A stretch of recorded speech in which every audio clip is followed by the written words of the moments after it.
Here we have a game based off a series that a company couldn't even be bothered with.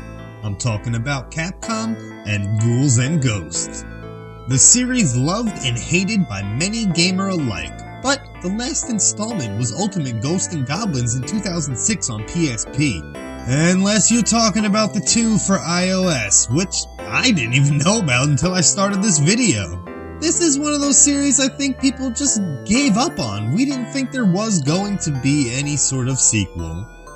But Battle Princess Madelyn picks up the ball and carries it further than the last outing in the G&G series. I honestly didn't even hear about this game till a few days ago. They launched a Kickstarter and someone retweeted it. Just like that, I decided to click on the link and damn was I happy that I did.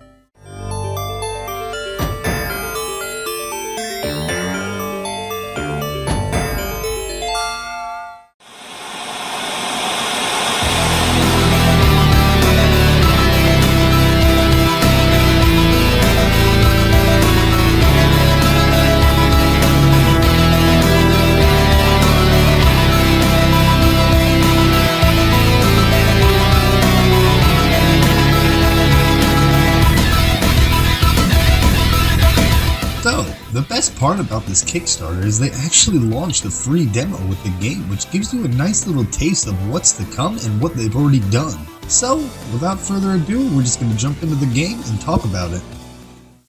Altogether, there are about 5 stages in this one level, but they promise a minimum of 10 levels, so, I mean, that's like 50 stages in the final product of the game.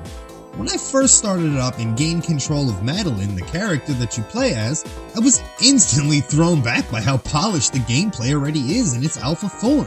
Everything was so smooth and felt good to play. They really nailed the most important part of the game down, the actual gameplay.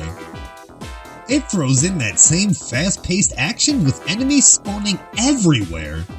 So, you better summon your master platforming skills and fast reactions, mixed with a small amount of cautiousness, because Battle Princess Madelyn doesn't hold back.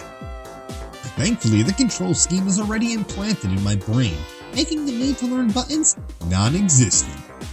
As a matter of fact, they're better! The game gives you complete control in the air and doesn't leave you in a dedicated jump arch like the Ghouls N Ghost series of games. Yeah, it can make things a little easy, but at the same time I got very cocky and actually found myself leaping into enemies or to my death. Another addition is Fritzy, Madelyn's ghost pooch. In this alpha demo, the dog can spit projectiles in one mode, and in the other mode, if you charge your attack button, it'll propel the dog at an enemy. It's kinda cool. The little puppers grows into this big mouth and just kinda chews up all the enemies. Old Fritzy also serves as the amount of lives that you have. Dying 3 times will bring you back to the beginning of this stage. Thankfully, certain enemies will drop these glowing orbs and they charge the bar, allowing you to push on further. Or just don't die, which shouldn't be hard to achieve. Instead of hiding chests in the air and forcing you to jump into enemies, items are acquired by bowing to pay respect to statues of heroes and demons.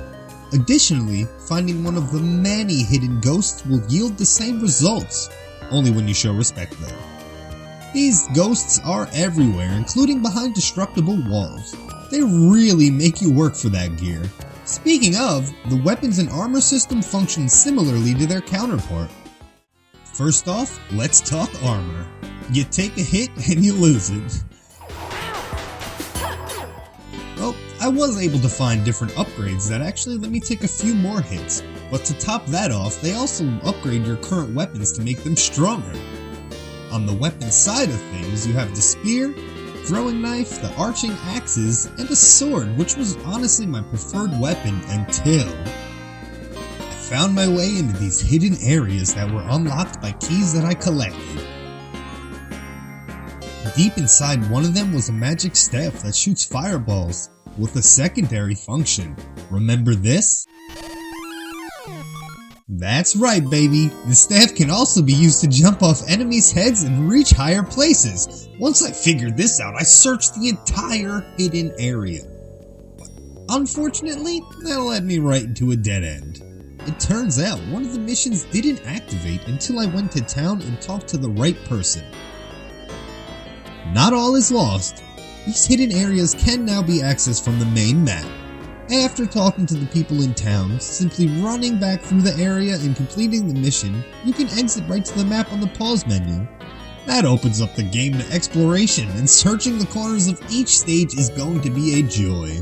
The alpha demo takes you through 5 stages, but you'll have a hard time actually focusing on the game.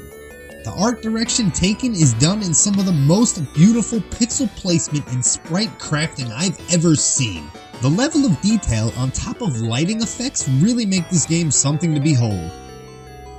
In the rainy forest, not rainforest, in the rainy forest, as we head towards the highest point in the stage, we can actually see the sun starting to glare through the clouds, and I'll be damned if it doesn't really suck you into the game. Caves are dimly lit with your dog and certain projectiles throwing out light. This game really carves a new level of detail being put into these retro titles. If you were to slap this in an arcade machine, you would make a buttload of money.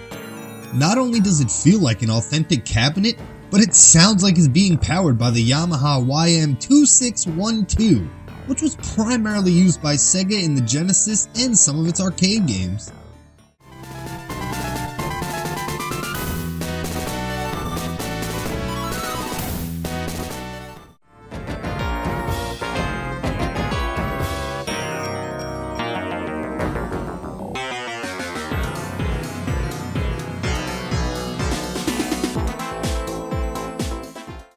Battle Princess Madelyn has more potential than a little bit. The Kickstarter currently sits at about $34,000 of the $45,000 goal. It'll be on all major platforms, and you can bag a physical copy for the PS4 if that's your thing. Anyway guys, I hope you enjoyed this. Don't forget to like and subscribe. I'm Rewind Mike, and thank you very much for watching.